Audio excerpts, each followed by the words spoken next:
The sleek black Mercedes glided through Manhattan's rain-soaked streets as Victoria Chen sat in the back seat, her perfectly manicured fingers flying across her tablet screen.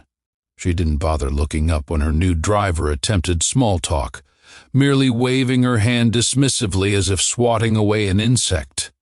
What she couldn't see was the way Marcus Rivera's jaw tightened in the rearview mirror, or how his knuckles went white against the steering wheel. This man who had once addressed the United Nations, who had negotiated peace treaties in war-torn countries, was now being treated like he was invisible.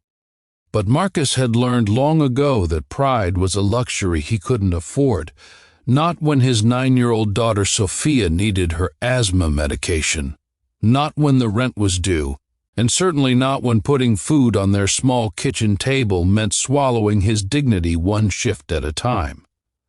Victoria Chen was the youngest CEO in her company's 70-year history, a title she wore like armor. She had clawed her way up from a middle-class background, and somewhere along that brutal climb she had convinced herself that kindness was weakness and that people were either useful or obstacles. Her driver was firmly in the latter category. She had heard him trying to help another driver with directions earlier, speaking in what sounded like flawless French, but she dismissed it as showing off. People like him, she thought, were probably exaggerating their abilities to seem more interesting. It never occurred to her to wonder why a man who could speak French so perfectly was driving a car for a living instead of working at the UN or some international corporation. If you believe in the power of kindness and second chances, please hit that like button and subscribe to the channel Kindness, because everyone deserves to have their story heard. And tell us in the comments where you're watching from. We love hearing from our global family. The catastrophe struck on a Tuesday morning that would change both their lives forever. Victoria was scheduled to meet with the Nakamura-Petrov Consortium, a joint Japanese-Russian venture representing a deal that would either make or break her company's future. The merger was worth $1.2 billion, and months of negotiations had led to this single pivotal meeting. Her translator had called in sick an hour before the meeting, his voice barely audible through what sounded like the worst flu of his life. Her backup translator was unreachable, somewhere over the Atlantic on a delayed flight. Panic, an emotion Victoria rarely allowed herself to feel, began creeping up her spine like ice water. She had spent 6 months on this deal, had bet her entire reputation on it, and now it was crumbling because of something as mundane as the flu. Marcus had driven her to the gleaming corporate tower in silence, as he always did, but he couldn't help overhearing her increasingly frantic phone calls. He heard her switching between English and broken Japanese, her voice rising with each failed attempt to find someone, anyone, who could help. When they arrived at the building, Victoria sat frozen in the back seat, her hands trembling slightly as she held her phone. For the first time since Marcus had started driving for her 3 months ago, she actually looked at him. Really looked at him, but only with the desperate eyes of someone drowning and grabbing for any lifeline. What happened next would replay in Victoria's mind for years to come. Marcus turned around slowly and said in perfect, unaccented Japanese that he couldn't help but notice her situation and that if she needed assistance, he was fluent in 9 languages, including Japanese and Russian. The words hung in the air between them like a bridge suddenly appearing over an impossible chasm. Victoria's first instinct was disbelief, followed quickly by suspicion, but desperation has a way of making people take chances they would never normally consider. She looked at this man she had barely acknowledged for 3 months, this person she had dismissed and ignored, and asked him in rapid Japanese to translate a complex business term. His response was not just accurate, but nuanced, including the cultural context that could make or break the deal.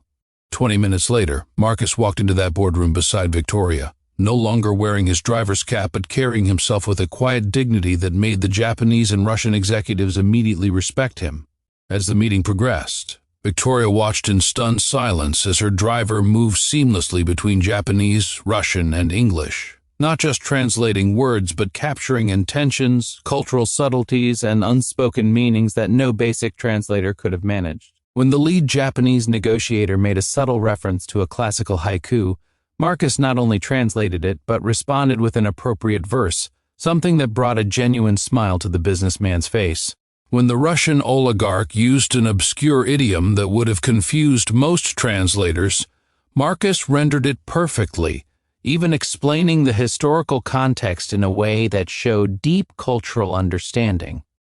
The deal was saved, then elevated to something better than Victoria had even hoped for. The consortium was so impressed by the level of cultural sophistication and respect shown through Marcus's translations that they offered better terms than originally discussed. As the executives shook hands and bowed, Victoria felt something she hadn't experienced in years, a profound sense of shame mixed with an even more powerful sense of gratitude. When they returned to the car, she didn't immediately climb into the back seat. Instead, she stood in the rain and asked Marcus a question that had been burning in her mind since the meeting ended. Why was someone with his abilities driving a car for a living? Marcus's answer was simple and devastating. His daughter Sophia had severe asthma, and the medical bills from her hospitalization the previous year had wiped out their savings. His wife had left them when Sophia was 2, unable to handle the stress of a sick child and a husband whose diplomatic career meant constant travel. He had quit his position at an international NGO to be there for his daughter, to be the parent who showed up at every doctor's appointment, every parent-teacher conference, every moment she needed him. The flexible hours of driving had allowed him to be present in Sophia's life in a way his prestigious career never had. He told Victoria that he would do it all again without hesitation because his daughter's life and happiness were worth more than any title or salary could ever be. If this story is touching your heart, please show your support by liking this video and sharing it with someone who needs to hear this message today. Victoria did something then that surprised them both. She offered Marcus a position as Director of International Relations at her company, with a salary that would cover Sophia's medical needs and then some, with flexible hours that would still allow him to be the father his daughter needed. But more than that, she asked him if he would help her understand what she had become, how she had lost sight of the fact that every person had a story, that kindness wasn't weakness, but the strongest thing a person could choose. Drop a comment right now telling us what this story meant to you. 6 months later, Marcus sat in his new office with a photo of Sophia on his desk, her bright smile captured at her school play where she had finally been healthy enough to perform. And in the office next door, Victoria had started a company-wide initiative to pay fair wages and hear the stories of every person who worked for them, from the cleaning staff to the executives.